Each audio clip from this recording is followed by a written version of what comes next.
விதி, நீங்கள் இந்த பிரபஞ்சத்திற்கு எது தருகிறீர்களோ இந்த பிரபஞ்சம் அதை உங்களுக்கு திருப்பி தரும்.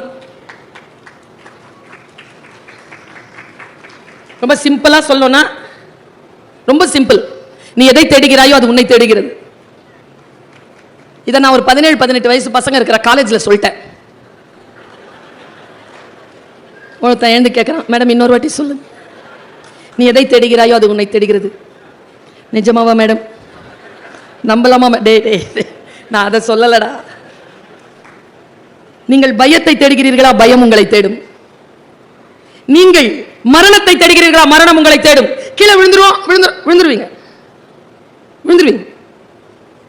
உங்கள் மனம் மிக மிக பலமானது. பிரபஞ்சத்தோடு அது கனெக்டட். இது நான் சொல்லுவது சத்தியம். இது சயின்ஸ். இது ஒன்னும் நம்பிக்கையின் பார்ப்பட்டு நான் சொல்லல, இது சயின்ஸ்.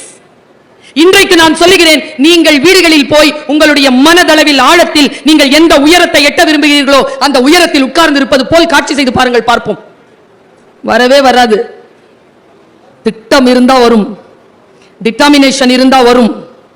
பல நேரங்களில் நமக்கு வேல்யூ பண்ணவே தெரியறதில்லை. வேல்யூ பண்ண தெரிஞ்சதுன்னா பிரபஞ்ச ரகசியம் நமக்கு புரியும். இளஞ்செல்வி மேடம் நம்முடைய பாஸ்.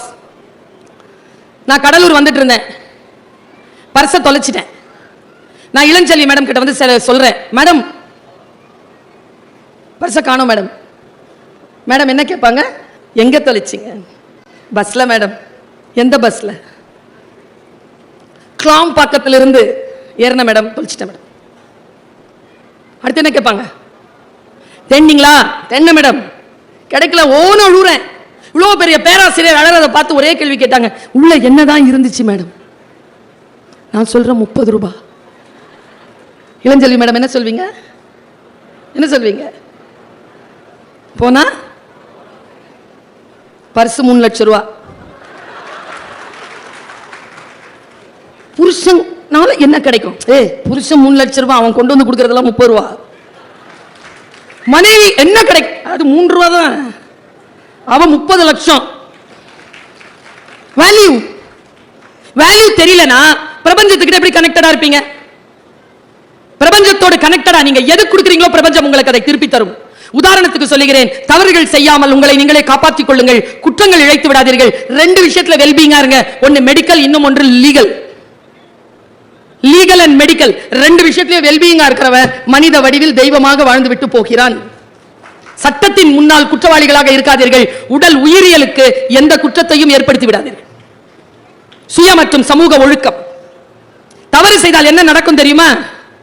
நான் பெண், என் மகனோ என் கணவனோ என் தாய் தந்தையோ என்னுடைய அண்ணனோ தம்பியோ தங்கையோ அக்காவோ யாரையும் தவறு செய்துவிட்டு என்னிடத்தில் வந்து மன்னிப்பு கேட்டால் நான் மன்னிப்பேன். ஆனால் பிரபஞ்ச ரகசியம் என்ன தெரியுமா? மனிதர்கள் தான் மன்னிப்பார்கள். நீங்கள் செய்த குற்றங்கள், நீங்கள் செய்த தவறுகள் உங்களை மன்னிப்பதே இல்லை, உங்களை திரும்பி வந்துகிட்டே இருக்கும். இதை புரிந்து கொண்டால் தெய்வமாகலாம். தத்தம் கருமமே கட்டளை கல். அப்பா தமிழ் கட்டளை கல்லுன்ட்டான். உன்னுடைய கட்டளை கல் உன் கர்மம் தான், நீ செய்யும் வினை தான் சொல்லிட்டான். எது செய்தாலும் அது உங்களுக்கு திரும்பி வரும். முதல் விதி. 2வது விதி, வாழ்வில் எதுவும் அதுவாகவே நடக்காது, நாம் தான் நடத்தி காட்ட வேண்டும். 3வது விதி, சிலவற்றை ஏற்றுக்கொண்டால் மட்டுமே வாழ்க்கையில் மாற்றம் நிகழும். 4வது விதி, நாம் மாறும்போது நம்மை சுற்றி இருக்கும் நம் வாழ்க்கை மாறும். மிராக்கிள். இதெல்லாம் நான் சும்மா வேகமா சொல்லிட்டு போறேன், வீட்டில் போய் கவனப்படுத்திக் கொள்ளுங்க. நான் மாறினால் என்னை சுற்றி இருக்கும் எல்லாம் மாறும். சிலவற்றை நான் ஏற்றுக்கொள்கின்ற பொழுது என் வாழ்க்கையை நான் மாற்றிக்கொள்கிறேன். நேற்று, இன்று, நாளை 3 ஒன்றோடு ஒன்று தொடர்புடையது. 5 விதி.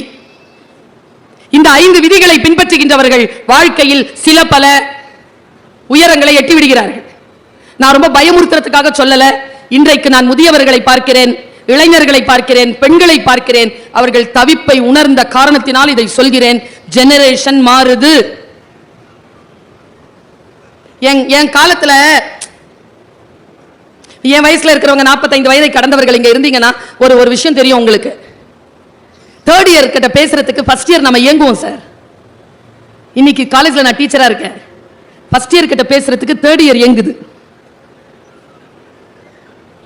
இன்னைக்கு அப்படி இருக்காங்க. நான் உங்க எல்லாம் பார்த்து நான் வருத்தப்படுறேன், என்னையும் சேர்த்து, மேடையில் இருக்கிறவங்களையும் சேர்த்து. நாம தான் பெரியவங்க பேச்ச கேட்ட கடைசி தலைமுறை. இந்த சிண்டு வாண்டு நண்டு முண்டு பேச்ச கேட்க தொடங்கி இருக்கிற முதல் பரம்பரை. நம்ம அம்மா அப்பா எல்லாம் நம்ம பேசி மேடம் கேட்பாங்க. எவ்வளவு இன்னசென்ட்டா வளர்ந்தோம் நாம. 7ஆம் கிளாஸ்ல தான் எனக்கு பிரஷ் வாங்கி கொடுத்தாங்க எங்க அப்பா. அது வரைக்கும் கறி கோபால் பல்படி தான். நான் தலையெண்ணெய் வச்சு தூங்கி இருக்கேன் மேடம். எப்போ காலையில விடியும் பிரஷ் யூஸ் பண்ணலான்னு. எனக்கு அப்ப என்ன தெரியல தெரியுமா, பிரஷ் தானே நைட்லயும் தேய்க்கலாம்னு தெரியல. எவ்வளவு இன்னசென்ட்டா இருந்திருக்கேன். 12 வயசுல அவ்வளவு இன்னசென்ட்டா இருந்ததுனால தான் 45 வயசு கடந்து இவ்வளவு ஞானமா பேசுறேன். அப்போவே எல்லாம் தெரிஞ்சிடணும் பிள்ளைக்கு. என் காலேஜ்ல வந்து ஒரு அம்மா கேட்கறாங்க, ஃபர்ஸ்ட் ஸ்டாண்டர்ட் இங்க கிடைக்குமா? காலேஜ்ல, ஸ்கூல்ல தான். அந்த ஸ்கூல் நல்ல ஸ்கூலா? எங்க ஸ்கூல் போய் பாருங்க மேடம். ஃபர்ஸ்ட் ஸ்டாண்டர்ட்க்கு நீட் எக்ஸாம்க்கு ப்ரிப்பேர் பண்ணுவாங்களா மேடம்? நான் என்ன சொன்னேன் தெரியுமா, ஃபர்ஸ்ட் ஸ்டாண்டர்ட்க்கு நீட் எக்ஸாம்க்கு ப்ரிப்பேர் பண்ணா உங்க பாப்பா லூசா போயிடும். ஒன்னும் விளங்காது. குழந்தையா இருக்க விடுறோமா? முதல்ல குழந்தைகிட்ட பேச தெரியுதா? ஆளுமையான குழந்தைகளை உருவாக்க வேண்டும் நினைக்கிறோம். ஆளுமையான குழந்தை எப்படி உருவாக்குவீங்க? என்கிட்ட விடுங்க 10 நாளைக்கு. கத்தி இல்ல, வைர கத்தியா மாத்தி கொடுக்குற. குழந்தை தான் நம்ம கிட்ட மழலை பேசும். நாம குழந்தை கிட்ட மழலை பேசக்கூடாது. First rule. எனக்கு தொண்டை கட்டி இருக்கா? என்ன ஒரு வீட்டில் விருந்துக்கு கூப்பிட்டாங்களா? நான் போனேன்னா சாப்பாடு டேபிள்ல சாப்பாடு வச்சிட்டு அந்த விருந்து தந்த ஓனர் சொல்றார், மேடம் பேசுங்க. சமையலறைக்கு வந்த முயலை சமைக்காமல் விடுவதில்லைன்னு கங்கணம் கட்டிட்டு பேசுங்க. நான் சொன்னேன், சரிங்க வாங்க வாங்க சார், தொண்டை கட்டி இருக்கு சார், பேச முடியாது. அவர் அப்படி அதிர்ச்சி ஆயிட்டார். ஒரு டம்ளர் சூடா தண்ணி கொடுங்க சார். அவரு இப்பவே வேணுமா மேடம்? அதுக்கப்புறமா, ஓ எனக்கு தானேயா தொண்டை கட்டி இருக்கு, உனக்கு நல்லா தானேயா இருக்கு, நீ பேச. குழந்தை தான் நம்ம கிட்ட மழலையில பேசும், நீ திருப்பி நல்லா பேச. நமக்கு தெரியவே மாட்டேங்குது. இதுக்கு தான் லேட்டரல் திங்கிங் வேணுங்கிறது. லேட்டரல் திங்கிங் கொண்டவர்கள் மிகச்சரியாக பிள்ளைகளை, மனைவிமார்களை, கணவன்மார்களை, தாய் தந்தையரை நான் ஒன்று சொல்றேன், பெரியவங்க இருக்காங்கல்ல, அவங்களுக்கு நீங்க ஒண்ணுமே செய்ய வேண்டாம். நல்லா இருக்கியான்னு மட்டும் கேளுங்க, சூப்பரா இருப்பாங்க. 90 வயசு 95 வயசு வரைக்கும் சூப்பரா இருப்பாங்க.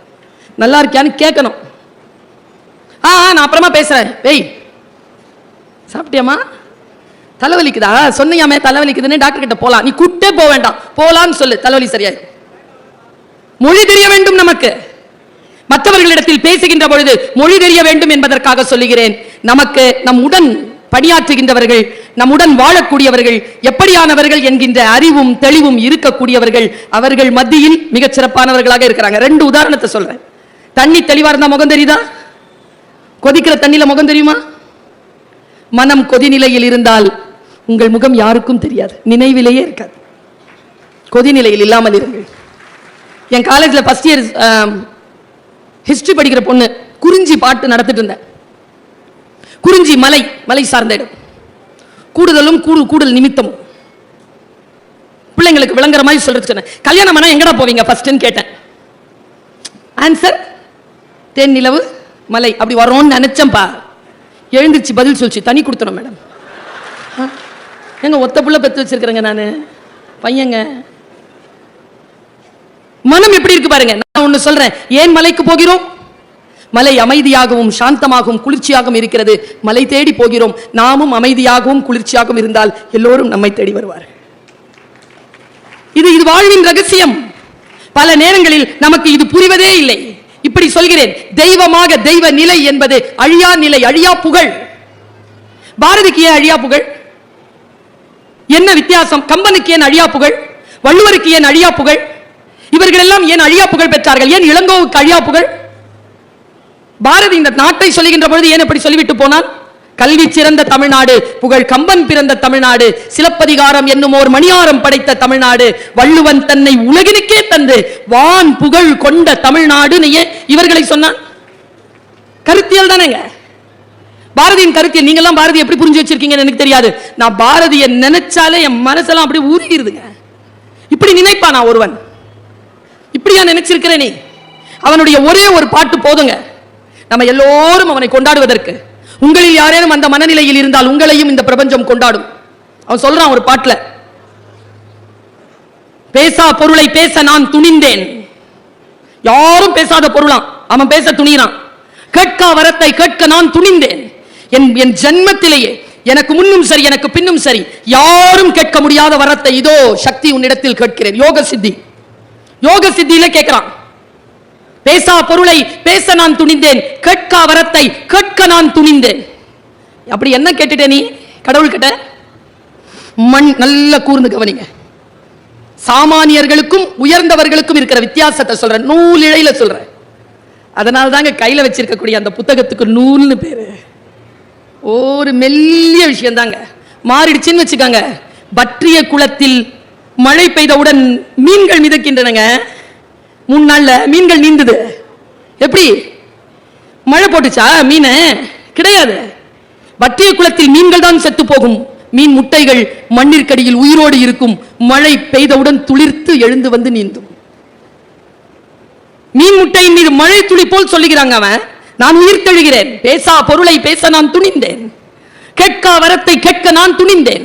மண் மீது உள்ள மக்கள், பறவைகள், புல் பூண்டு, பூச்சி இவை யாவும் இன்புற்று.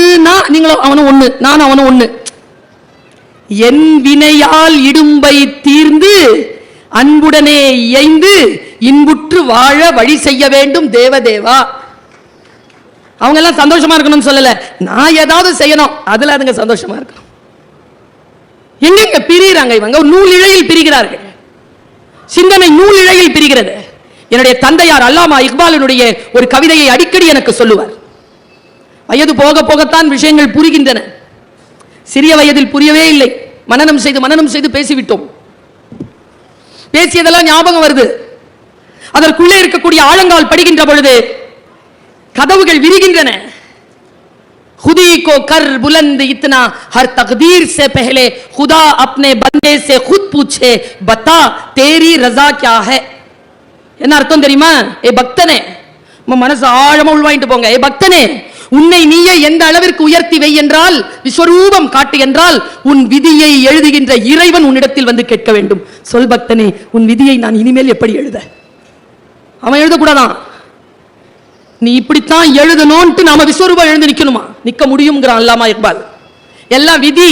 நோ, ஊழையும் உப்பக்கம் காண்பர் நாங்களா, அவர்கள் தான் மனித இனத்தில் தெய்வமாகிறார்கள். மாற்றி அமைக்க முடியும். எத்தனை பேர் ஏழையாக பிறந்தோம், ஏழையாக இருக்க மாட்டோம். கல்வி அறிவு அற்ற குடும்பத்தில் பிறந்தோம், கல்வி அறிவு அற்ற இறக்க மாட்டோம். சுதந்திரமின்றி பிறந்தோம், அடிமையாக சாக மாட்டோம். நம்முடைய வாழ்க்கையின் உயர்வுகளை யார் ஒருவர் தானே தன்னுடைய கரங்களால் எழுதிக் கொள்கிறார்களோ அவர்கள் மனித உருவிலே தெய்வமாக உயர்த்தப் பெறுகிறார்கள். அந்த நிலைக்கு நாம் உயர வேண்டும் என்றால் சில பல விஷயங்களை சொல்லுகிறேன். இன்னைக்கு டைரியில போய் எழுதி வச்சுக்கோங்க. வரலாறு இருக்குல்ல, என்ன இப்படி சொல்றாங்களே நினைக்காதீங்க. வரலாறு முதல் வெற்றியை வெறும் காகிதத்தில் தான் எழுதி வைக்கிறது. இரண்டாவது வெற்றியைத்தான் வரலாற்றின் பொன்னேடுகளில் பொறிக்கிறது. ஃபர்ஸ்ட் வந்துட்டா போதும் இல்ல, ஃபர்ஸ்ட் வந்துகிட்டே இருக்கணும். அதான் வரலாறு. நான் இப்படி வந்துட்டேன், அப்புறம் 10th வந்தவன் ஏன் +2ல வர்றதில்ல?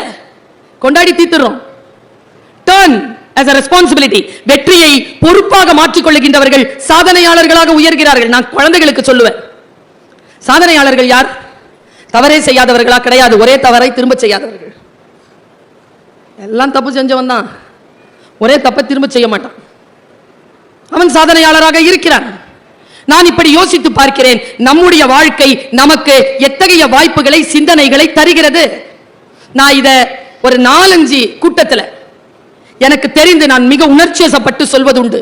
எனக்கு தெரியாது உங்களுடைய மனநிலை எப்படி இருக்குன்னு எனக்கு தெரியாது. நான் சொல்றேன், நான் 22ஆம் தேதி வர வேண்டியவன், வர முடியல. சரியா? இன்னைக்கு வந்திருக்கேன். யார் என்னை அழைத்து வந்தது சொல்லட்டுமா? இந்த கூட்டத்தில் யாரோ ஒருவர் இருக்கிறீர்கள், மிக தீவிரமாக இருக்கிறீர்கள். வந்து அவங்க பேச்ச கேட்கணும்ட்டு பிரபஞ்சம் தூக்கிட்டு வந்து என்ன அப்படி வீசிருச்சு உங்க முன்னால. உடம்பு சரியில்லை, நோவே. Tight schedule, நோவே. வா, கிளம்பு, வா. இழுத்து வருங்க.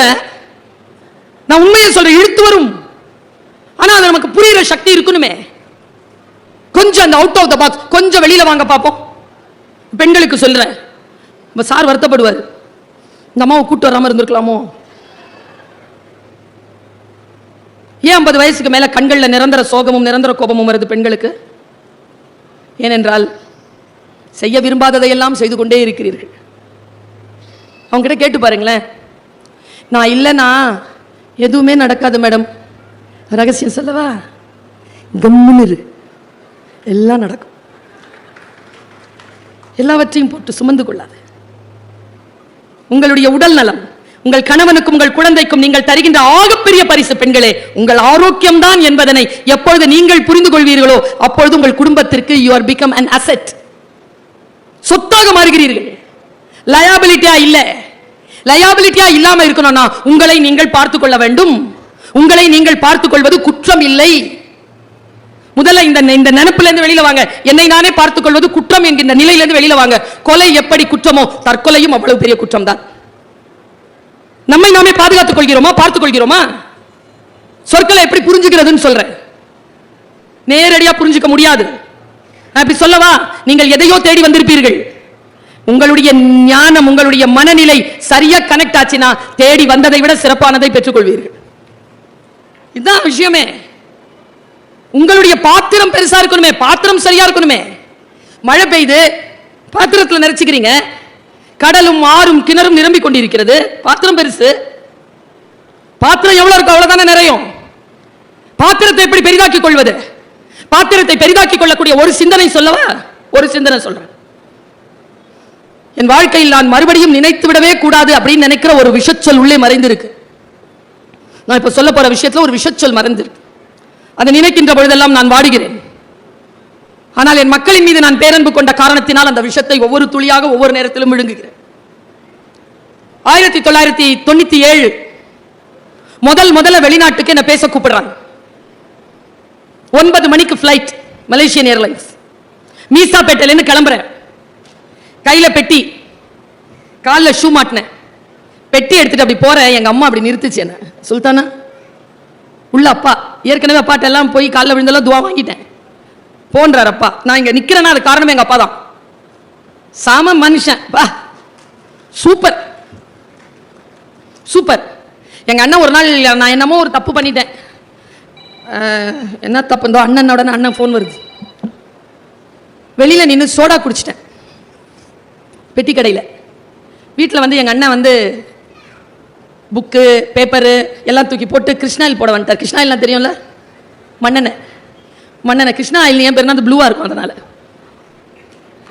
அது போடுறதுக்கு வந்துட்டான். எங்கள் அப்பா 4 அடி தான், எங்கள் அண்ணன் 6 அடி. நேராக எங்கிருந்து வந்தாருன்னு தெரியலங்க. என்னுடைய சர்டிஃபிகேட், என்னுடைய கப்பு எல்லாத்தையும் போட்டு அண்ணன் எரிக்க போறான். எங்க அப்பா பறந்து வந்தாருங்க எங்கிருந்தோ. இப்படி நிறுத்துறாருங்க அண்ணனை. அப்பா குள்ளம்ல என்ன செய்யற? அப்பா எங்களை அடிச்சது கிடையாது, திட்டினது கிடையாது, ரொம்ப சாஃப்ட் எங்க அப்பா. என்ன பண்ற? வெளியில நின்று ஒரு திட்டு சொல்லிட்டு ரோட்ல சோடா குடிச்சு என்ன பண்ண போற? எரிச்சிடலாம். நாளிலிருந்து ஸ்கூல் கிடையாது. 10th நான் இல்ல 11th கிடையாதுன்ன உடனே என்ன தெரியுமா பண்ணாரப்பா? இரு அப்படின்னு கையில் இந்த பெட்டி எடுத்து வச்சுட்டு, அவ உன் பொண்ணு இல்லை என் பொண்ணு. அவ குடிச்சா வெளியில நின்று குடிச்சானா குடிக்க வேணாம்னு சொல்ல அவ செய்ய மாட்டா. இல்ல அவ துணியெல்லாம் போட்டு எரிப்பேன் அப்படின்னு சொன்னா வெளில போ. அண்ணன் இது எப்ப தெரியுமா சொல்றார்? அப்பா இறந்த அன்னைக்கு சொன்னார். இவரால் தான் நீ நின்று கொண்டிருக்கிறாய், இவரால் தான் உலகமெல்லாம் சுற்றுகிறாய், இவர்தான் எத்தனையோ சங்கடங்களை கடந்து உன்னை அப்படி தூக்கி நிறுத்தியவர், உன் தகப்பனார், அவருக்காக துஆ செய் என்று சொன்னார். அந்த அப்பாவை பத்தி ஒரு மேட்டர் சொல்றாங்க எங்க அப்பா. Super matter. கையில நான் ஒரு 5 நிமிஷத்துல முடிச்சிடறேன். கையில சூட்கேஸோட நிக்கிறேன். அம்மா கேட்கறாங்க, எத்தனை மணிக்குமா ஃபிளைட்? 9 மணிக்கு. இப்போ மணி 4 தானே ஆச்சு? ஆமா. ரொம்ப தூரம் போனோம்ல, ஆட்டோல போனோம். ஒன்று செய், ஒரு வார்த்தை சொல்றேன் கேட்டு போ. என்னம்மா? நீ பிறந்த போது உங்க அப்பா உன்னை பார்க்க வரல. ஏன்? எங்க அப்பாவை பார்க்குறேன். எங்க அப்பா இப்படி குனிஞ்சு உட்காந்துருக்க. ஏன் பார்க்க வரல? கருப்பா பிறந்துட்ட பொண்ணு. மறுபடியும் அப்பாவை பார்க்குறேன். உண்மைதான், எங்க அப்பா என்ன பார்க்க வரல. எங்க அம்மா என்ன பண்ணிருக்கு? 3 நாள்ல எடுத்து வெளியில போட்டிருக்காங்க அம்மாவை. குழந்தைய கீழே விட்டா ஜன்னி பிடிச்சு கொண்டு பழைய சேலையில நான் சுத்தி இப்படி உட்கார வச்சுக்கிட்டு கையில இருக்கிற பொட்டி தூக்கிக்கிட்டு அந்த கூட தூக்கிட்டு வெளியில வந்துட்டாங்க. 1 ரூபா இருந்தது. துப்புரவு தொழிலாளருக்கு அந்த அம்மாக்களுக்கு எல்லாம் 75 பைசா கொடுத்துட்டு 4 பயத்துல அம்மாவுக்கு பால் வரல, எனக்கு பால் இல்ல. வெளியில வந்து பஸ் ஏற தெரியாது, அப்பா வீட்டுக்கு போக தெரியாது. அம்மா இதெல்லாம் சொல்றாங்க. எப்போ பெட்டி வச்சுட்டு நிக்கிற தெரியாது. மாமா வீட்டுக்கு போறேன். ரிக்ஷாக்கார ஒருத்தர் இருந்தார். பார்டர் தோட்டம் ஸ்டான்லி ஹாஸ்பிட்டல் கிட்ட கூட்டு போவியா? பச்சை உடம்புக்காரி, புள்ள பெற்றிருக்கேன், புருஷன் பார்க்க வரல, மாமனார் வீட்டுக்கு போனோம். அவர் ஏற இறங்க பார்த்தாராம். 1 ரூபா ஓனாராம். இங்க பாரு 4 தான் இருக்கு, 4 உனக்கு கிடையாது, 15 பைசா தான் உனக்கு. 15 பைசா பிள்ளைக்கு பாலுக்கு, உனக்கு 10 பைசா தான். கூட்டு போவியா இல்லையான்னு மிரட்டி இருக்காங்க. ஏறுமான்ட்டாங்க. அம்மா சொல்றாங்க, இப்படி தூக்கிட்டு உன்னை ஏறின அப்ப 2 காலம் இப்படி என் பழைய புடவையில இருந்து தொங்கிட்டு இருந்தது, இத்தினூண்டு கால் பிங்க் கலர்ல இப்படி ஆடிக்கிட்டு இருந்தது. ரிக்ஷால அனாதையா யாரும் இல்லாமல் உன்னை நான் இப்படி ஏத்திக்கிட்டு வந்த அந்த 2 பிங்க் கால் தான் இப்போ செருப்பு போட்டுக்கிட்டு பிளைட் ஏற போகுது. எங்க கனெக்ட் பண்றாங்க அம்மா? அது மேட்டர் இல்ல. போகும்போது கடல் எங்கேயாவது இருந்துச்சுன்னா கால் நினைச்சிரு. நான் சொன்னேன்ல, மனம் இருந்தால் பறவை கூட்டில் மான்கள் வாழலாம். பெருசு பாத்திரத்தை பெருசா வச்சுக்கிறது. எப்படி சொல்றாங்க பாருங்க. போறேன், கடல் இருந்தா கால் நினைச்சிரு. ஏன்? என் புள்ள கால் தொட்ட தண்ணி உலகமெல்லாம் சுத்தம். அது மேட்டர், அதுவும் மேட்டர் இல்ல. நான் போனேன், கால் நான் நினைச்சேன். இப்போ 31 நாடுகளுக்கு மேல் பயணம் செய்து கொண்டிருக்கிறேன். சூட்சுமம் என்ன தெரியுமா? ஒரு டிக்கெட்டை கூட சொந்த செலவுல வாங்கினதில்லை. இப்ப போயிட்டு வரது கூட மாவட்ட நிர்வாகம் தான் கொடுக்குது. இது ஏன் நிகழ்ந்தது தெரியுமா? என்னை கூட்டிட்டு போனார்ல ரிக்ஷாக்கார், 10 பைசா வாங்கல. 10 பைசா செலவில்லாம பிறந்த 3 நாள்ல தொடங்கின பயணம் இதோ இது வரைக்கும் போயிட்டு வந்துட்டு இருக்கேன். எப்படி வரும் ஆசீர்வாதம்? சிட்டுக்குருவிதான். விரிக்க விரிக்க தெரிஞ்சது இல்ல. நான் சிட்டுக்குருவி இல்ல, நான் ராஜாளி. சிறகை விரித்து பாருங்கள், புரிந்து போகும். வாழ்க்கை ஒரு முறைதான். இப்படி சொல்லி நிறைவு செய்கிறேன். என் தமிழ் உறவுகளே, வாழ்க்கையை கொண்டாடுவதற்கு நாட்களை தேடாதீர்கள். வாழ்வின் ஒவ்வொரு மணித்துளியும் கொண்டாடுவதற்கு தகுதியானதுதான். வாழ்க்கையை ஒவ்வொரு வினாடியும் அறத்தோடு கொண்டாடுகின்றவன் மனிதருள் தெய்வமாகலாம். வாய்ப்புக்கு மகிழ்ச்சி. வணக்கம்.